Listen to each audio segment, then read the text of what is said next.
ዛሬ ፈገግ ብላ መታለች ሄርሜላ። በነገራችን ላይ ሄርሜላ እንደዚህ ፈገግ ብለሽ ወደ ፈጣሪሽ መጠጋቱ አሪፍ ነው። ዛሬ ፖስት ያደረግሽውም ከፈጣሪ ጋር የተገናኘ ነገር ነው እና ፈጣሪ ልጆችን ጥሎ አያውቅም፣ ረስቶም አያውቅም። እኛ ደንበር እየጣስን ቢሆን እንጂ እና ወደ ፈጣሪሽ ተጠግተሽ የራስሽን ህይወት ፈገግ ብለሽ ብትኖሪ አሪፍ ነው። የራስሽ ሰው ፈልገሽ ምን ትያለሽ ዜዷ በዚህ ጉዳይ?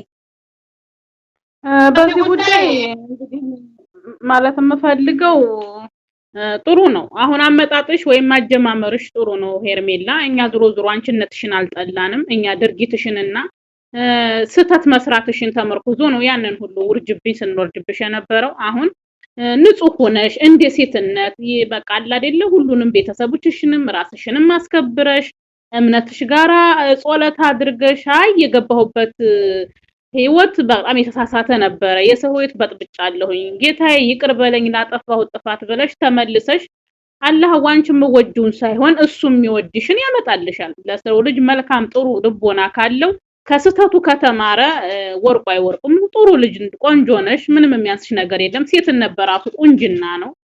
አላህ የሰጠን ጸጋ እስከሆነ ድረስ ጸጋሽን ተጠቅመሽ በሰው ህይወት መግባትሽን ተወት አድርገሽ ከጌታሽ ጋር ተመካክረሽ አውርተሽ በጥሩ መንፈስ በጥሩ ሁኔታ የራስሽን ህይወት ብትመርጪ እንደኔ ከልቤ ምክሬ ነው። ምክንያቱም እንደ ሴት ልጅ እንድትከፊም አልፈልግም።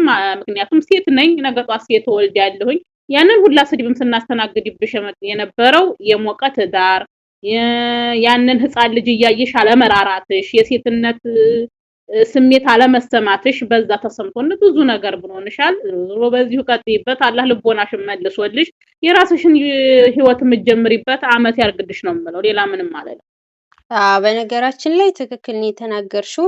የሚወዳትን ብትፈልግ ብትጠይቅ ፈጣሪዋን ይሰጣታል ማለት ነው። ሲቀጥል ደግሞ እዚህ ጋር ቁጭ ብለሽ ተስፋ ማድረጉ ላንቺ ጥሩ አይደለም። እስከ መቼ ትጠብቂዋለሽ? እና አይ ይበቃል፣ እኔ መቀለጃ አይደለሁም፣ ሴት ልጅ ክብር ናት ብለሽ እንደውም ልታስተምሪ ይገባል። ለሌላው አራያ ልትሆኚ ይገባል። ፈጣሪሽን ይቅርታ ብለሽ ፈጣሪሽን ለምኚው። የፈጣሪን በር አንኳኪ።